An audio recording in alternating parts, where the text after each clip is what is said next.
हाँ जी दोस्तों, नमस्कार। कैसे हैं आप सब? उम्मीद है कि सब लोग खुश होंगे, स्वस्थ होंगे और मस्त होंगे। तो चलिए शुरू करते हैं आज का हमारा विषय, जिसका नाम है प्रताप नारायण मिश्र। जैसा कि आप सभी जानते हैं कि प्रताप नारायण मिश्र भारतेंदु मंडल के प्रख्यात और प्रसिद्ध कवियों में से एक माने जाते हैं। तो सबसे पहले हम इनके जन्म की बात करेंगे। इनका जन्म हुआ 24 सितंबर 1856 में। कहाँ हुआ? उन्नाव के बैजे नामक गांव में इनका जन्म हुआ। उन्नाव के बैजे नामक गांव में इनका जन्म हुआ। देखिए क्या अद्भुत संयोग है कि तीनों ही जो प्रमुख लेखक हैं, साहित्यकार हैं भारतेंदु युग के, उनका जन्म सितंबर में ही हुआ। भारतेंदु हरिश्चंद्र 9 सितंबर को पैदा होते हैं और 1 सितंबर को जन्म होता है बद्रीनारायण चौधरी का, और 24 सितंबर को जन्म लेते हैं कौन? प्रताप नारायण मिश्र। किससे छोटे हैं 1 साल? ये बद्री नारायण चौधरी से 1 साल छोटे थे। बद्री नारायण चौधरी का जन्म हुआ था 1855 में और इनका जन्म हुआ 1856 ईस्वी में, और सितंबर में ही दोनों का जन्म हुआ। ठीक है। अब इनके पिता की बात करते हैं तो इनके पिता का नाम था संकटा प्रसाद मुखर्जी, संकटा प्रसाद मिश्र, सॉरी। तो संकटा प्रसाद मिश्र जो थे वो ज्योतिषी थे। पहले बैजे गांव में रहते थे, लेकिन जब मिश्र जी छोटे ही थे तो वो इन्हें लेकर के परिवार सहित कानपुर में आकर के बस गए। ये एक प्रसिद्ध ज्योतिष थे और ज्योतिष विधा के माध्यम से ही अपना जीविका उपार्जन किया करते थे। ये अपने बेटे प्रताप नारायण को भी इसी काम में लगाना चाहते थे। वो चाहते थे कि प्रताप जो हैं वो ज्योतिष विद्या सीखे और पैतृक व्यवसाय को अपना ले, परंतु प्रताप नारायण का जो स्वभाव था वो मनमोजी था और ज्योतिष विद्या को सीखने में नहीं लगा। पिताजी ने सोचा कि चलिए ज्योतिष विद्या तो नहीं सीखी, इसे किसी अंग्रेजी स्कूल में ही भर्ती करवा देते हैं। तो इन्हें अंग्रेजी स्कूल में भर्ती करवाया गया, लेकिन वहाँ भी इनका मन नहीं रमा। 2-3 स्कूल बदले गए, परंतु कहीं पर भी बात नहीं बनी। और बाल्यावस्था में ही फिर इनके पिता संकटा प्रसाद मिश्र का देहांत हो जाता है और 18-19 वर्ष की आयु में ही इन्हें स्कूली अध्ययन से मुक्ति मिल जाती है। और बाद में इनकी जो है वैसे औपचारिक शिक्षा तो पूरी नहीं हो पाई, परंतु इन्होंने स्वाध्याय के द्वारा अनेक भाषाओं का, जैसे कि संस्कृत, उर्दू, अंग्रेजी, बांग्ला, हिंदी इत्यादि भाषाओं का इन्होंने ज्ञान प्राप्त कर लिया। अब अगर मैं बात करूं इनके कवि जीवन की शुरुआत कहाँ से हुई। उस समय कानपुर जो था वो लावनी बाजों का केंद्र था और प्रताप नारायण मिश्र को भी लावनियाँ बहुत ज़्यादा पसंद थी। तो उनके साथ रहते रहते ये लावनी और ख्याल लिखने लगे। तो ये लावनी और ख्याल लिखने से इनके कवि जीवन की शुरुआत मानी जाती है। ये भारतेंदु हरिश्चंद्र से बहुत ज़्यादा प्रभावित थे और भारतेंदु हरिश्चंद्र को अपना गुरु और अपना आदर्श मानते थे। इन्होंने हिंदी साहित्य की प्रत्येक विधा, चाहे नाटक हो, चाहे निबंध हो, चाहे कविताएं हो, चाहे आलोचना हो, चाहे फिर अनुवाद हो, हर विधा पर इन्होंने अपनी लेखनी चलाई और हिंदी साहित्य को समृद्ध किया। भारतेंदु की भांति ही इन्हें बहुत कम आयु प्राप्त हुई। बहुत जल्द 38 वर्ष की आयु में ही ये ईश्वर को प्यारे हो गए थे। तो इनकी मृत्यु कब हो गई थी? इनकी मृत्यु हो गई 1894 ईस्वी में। कानपुर में ही ये स्वर्ग सिधार गए थे। तो सबसे पहले मैं इनकी काव्य कृतियों की बात करूंगी इनकी कौन कौन सी काव्य कृतियां थी देखते हैं।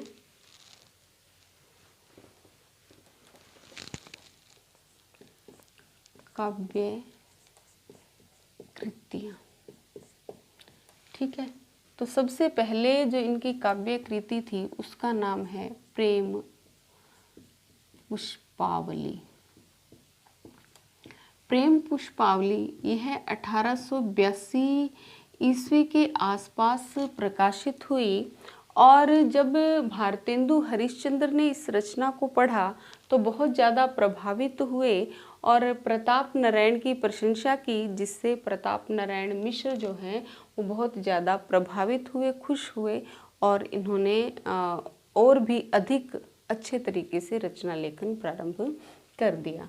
उसके बाद दूसरी इनकी रचना मिलती है मन की लहर। मन की लहर में इनकी 31 लावणियाँ संग्रहित हैं।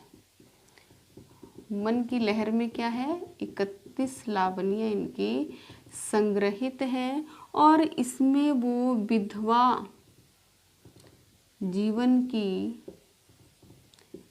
कारुणिक दशा का चित्रण करते हैं।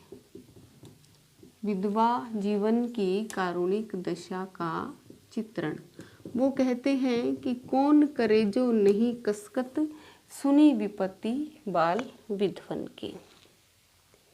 मन की लहर किसकी रचना है, प्रताप नारायण मिश्र की। और ध्यान रखिए मन की मौज जो रचना है वो किसकी है, वो है बद्री नारायण चौधरी की, ठीक है। तीसरी इनकी रचना है लोकोक्ति शतक। चौथी इनकी रचना है श्रृंगार विलास। पांचवी इनकी रचना है ब्रेडला का स्वागत। ब्रेडला का स्वागत ये इनकी राजभक्ति से प्रेरित रचना है। ब्रेडला का स्वागत क्या है, राजभक्ति से प्रेरित है। छठी इनकी रचना है तृप्यंताम। तृप्यंताम। सातवीं है बुढ़ापा और आठवीं इनकी रचना है हर गंगा। हर गंगा। नौवीं इनकी रचना है ककाराष्टक। ककाराष्टक। ये चारों रचनाएं जो हैं वो इनकी हास्य और व्यंग्यात्मक रचनाएं हैं।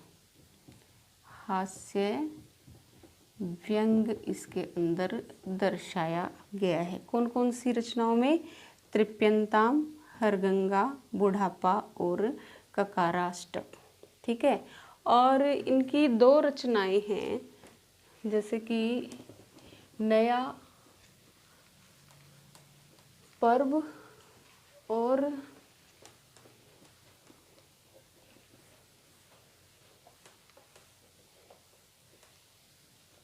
अगली इनकी रचना है हिंदी की हिमायत। हिंदी की हिमायत।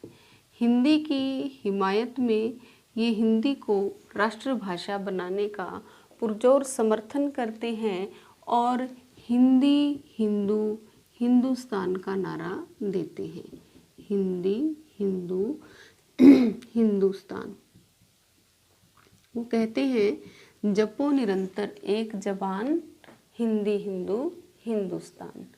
और अगली इनकी कविता है नया संवत। नया संवत और महापर्व। नया संवत और महापर्व ये दोनों ही कविताएं राष्ट्रीयता की भावना से ओतप्रोत हैं। राष्ट्रीयता की भावना से ओतप्रोत हैं, ठीक है। और एक और कविता इनकी मिलती है जिसका नाम है नवरात्र के पद। नवरात्र के पद, ये किससे संबंधित है? भक्ति भावना इसमें मिलती है। और एक रचना और मिलती है इनकी, होली है। ये सारी की सारी क्या है? संग्रह नहीं है, बल्कि फुटकर कविताएं हैं, छोटी छोटी कविताएं हैं। होली है, ये भी एक व्यंग्यात्मक कविता है। होली की नकल, देखिए ध्यान देने योग्य बात है, होली और बसंत होली, होली और बसंत होली ये दोनों लिखी हुई हैं भारतेंदु हरिश्चंद्र की, ठीक है। और होली की नकल, होली की नकल ये लिखी थी बद्री नारायण चौधरी ने। और होली है ये कौन लिखते हैं? ये लिखते हैं प्रताप नारायण मिश्र। तो बहुत ध्यान से इनको याद करने की आवश्यकता है। तो ये कुछ इनकी क्या मिलती हैं? काव्य रचनाएं मिलती हैं। अब इनके नाटकों की बात करते हैं तो इन्होंने मुख्यतः अपने जीवन में 4 नाटक लिखे। कौन कौन से नाटक लिखे? ये नाटक जो है वो पद्यात्मक हैं। एक तो इन्होंने लिखा कली कौतुक रूपक, कली कौतुक जो क्या है? रूपक है। रूपक क्या होता है? रूपक होता है ये अभिनय पद होता है, अभिनय पद्य होता है, जिसे हम क्या कहते हैं? रूपक कहते हैं। मैंने आपको पहले भी बताया था कि रूपक क्या होता है। ये जैसे कि नाटक के 10 रूप हैं, उन 10 रूपों में से रूपक भी क्या है? एक नाटक का प्रकार है। ये अभिनय पद्य होता है। कली कौतुक रूपक, इसमें क्या है? इसमें सामाजिक एवं धार्मिक पखंडों पर प्रहार किया गया है। सामाजिक एवं धार्मिक पखंडों पर प्रहार किया गया है। ये क्या है? ये प्रहसन है। प्रहसन का मतलब है कि हास्य और व्यंग्यात्मक शैली में लिखा गया है। दूसरा इनका मिलता है भारत दूरदशा, भारत दूरदशा ये भी क्या है? रूपक है। और ये जो है ये दुखांत नाटक है, ये दुखांत नाटक है।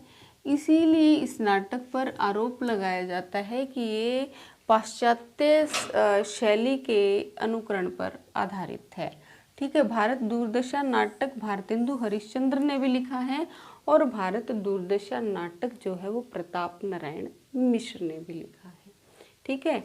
एक इनका मिलता है हठी हम्मीर। हठी हम्मीर जो है ये इनका ऐतिहासिक नाटक है। हठी हम्मीर ऐतिहासिक नाटक है। और एक इनका नाटक मिलता है संगीत शाकुंतलम, संगीत शाकुंतल, संगीत शाकुंतल। ये अभिज्ञान शाकुंतलम को आधार बना करके लिखा गया है, और प्रताप नारायण मिश्र इसे गीति नाट्य बनाना चाहते थे। ये क्या है? ये मुख्यतः एक गीति नाट्य है, और इसकी कहानी क्या है? इसे जो है वो अभिज्ञान शाकुंतलम को आधार बना करके रचा गया है। तो ये क्या है? ये इनके मुख्य मुख्य नाटक हैं। अब इनके निबंधों की बात कर लेते हैं।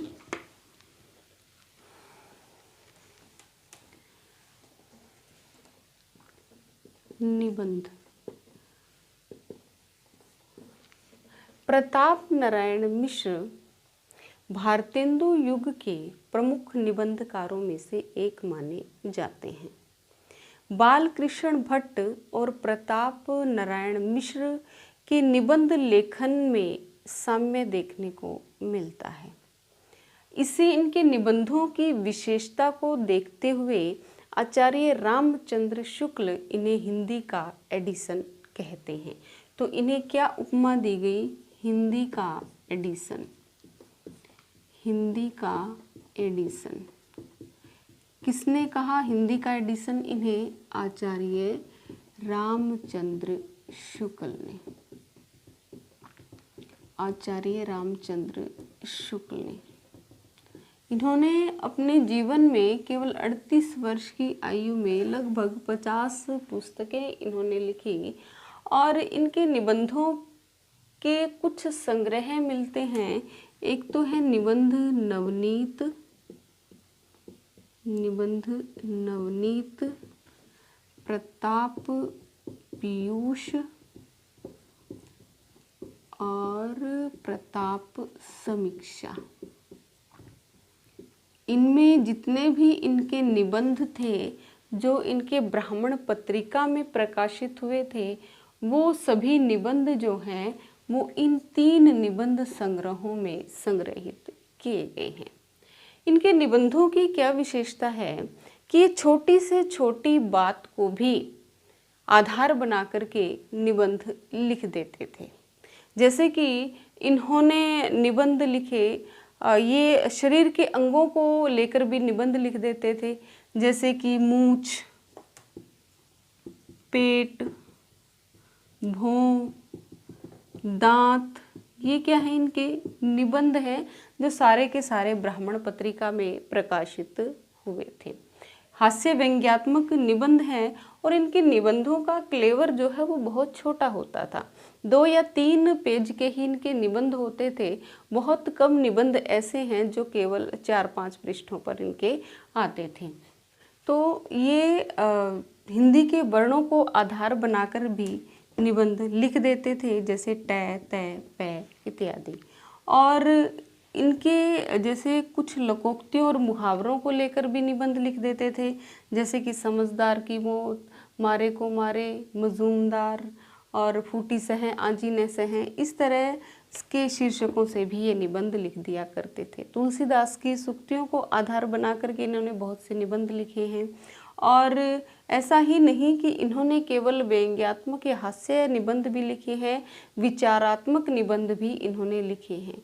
ये देश की दुरावस्था को लेकर के, जैसे कि भ्रष्टाचार को लेकर के, उन्नति की धूम, इनका एक बहुत प्रसिद्ध निबंध है, जिसके अंदर ये क्या करते हैं कि उत्तर प्रदेश में औद्योगिक जो क्षेत्र हैं उनकी क्या दुर्गति हो गई है उसका वर्णन ये उन्नति की धूम में व्यंग्यात्मक रूप में करते हैं। तो क्या है, इनके निबंधों का जो क्षेत्र है वो बहुत व्यापक है। छोटी से छोटी और बड़ी से बड़ी बात पर भी ये निबंध लिख देते हैं। इनका एक निबंध है, बहुत ही प्रसिद्ध निबंध है, जिसका शीर्षक है बात।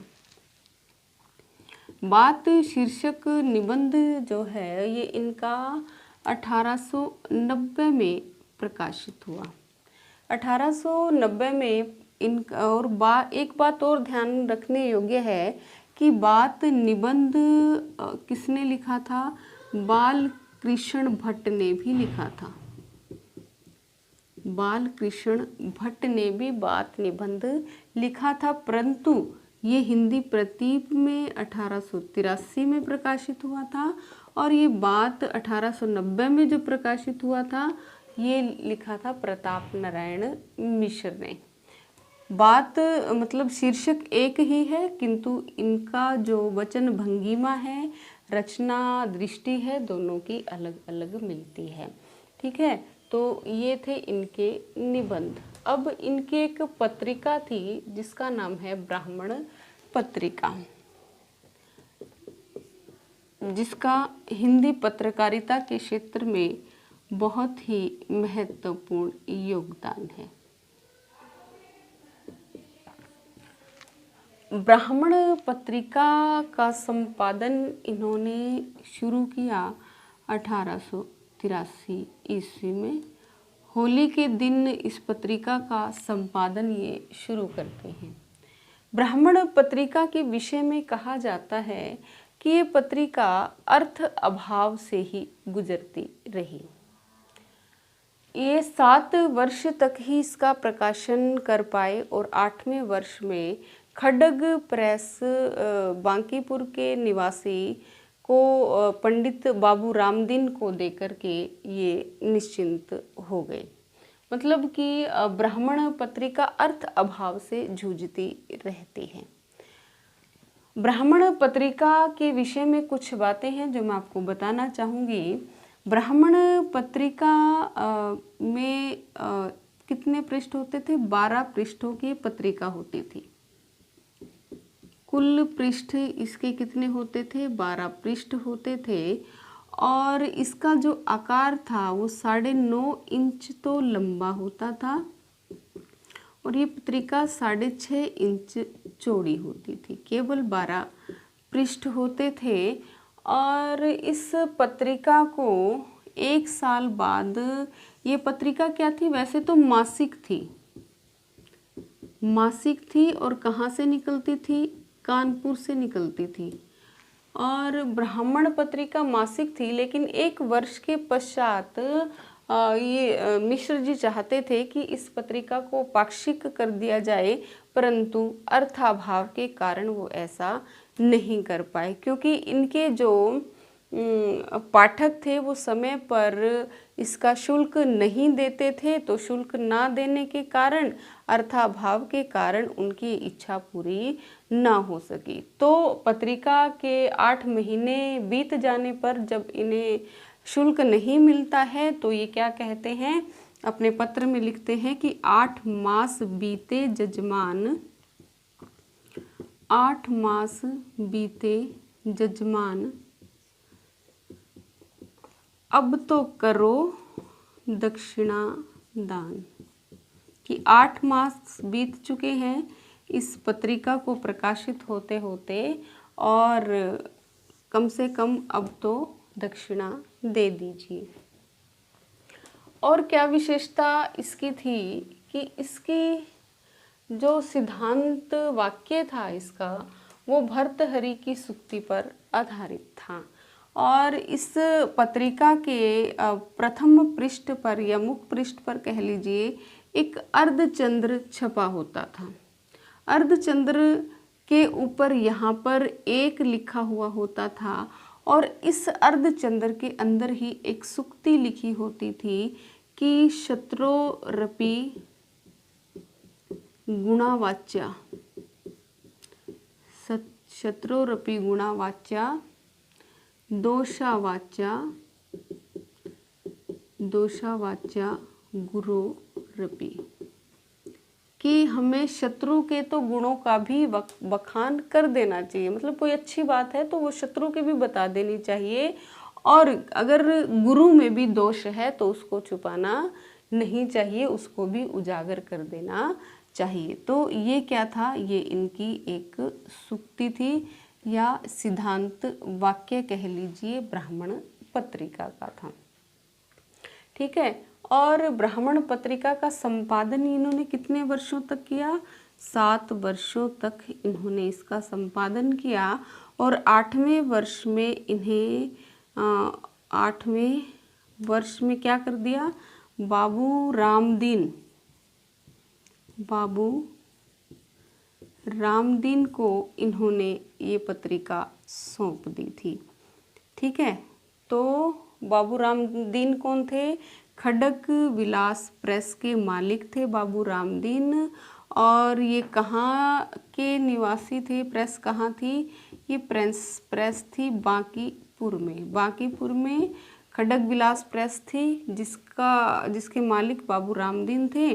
तो 8वें वर्ष में ये बाबू रामदीन को इस पत्रिका का संपादन कार्य सौंप देते हैं। और एक बात और है, कई बार पूछ लिया जाता है कि इन्होंने कितनी पत्रिकाओं का संपादन किया। तो इन्होंने 2 पत्रिकाओं का संपादन किया। ब्राह्मण पत्रिका थी और एक दूसरी थी हिंदुस्तान पत्रिका। हिंदुस्तान ब्राह्मण पत्रिका इन्होंने स्वयं प्रकाशित की, संपादित की, परंतु हिंदुस्तान पत्रिका में इन्होंने क्या की? 1889 ईस्वी में 25 रुपये मासिक वेतन पर इस पत्रिका में इन्होंने सह संपादक के रूप में कार्य किया। इस पत्रिका में सह संपादक के रूप में इन्होंने कार्य किया। इसके जो संपादक थे वो कौन थे? इसके संपादक थे मदन मोहन मालवीय। मदन मोहन मालवीय। परंतु ये पत्रिका जो थी ये निकलती थी काला कांकर से, काला कांकर से पत्रिका निकलती थी।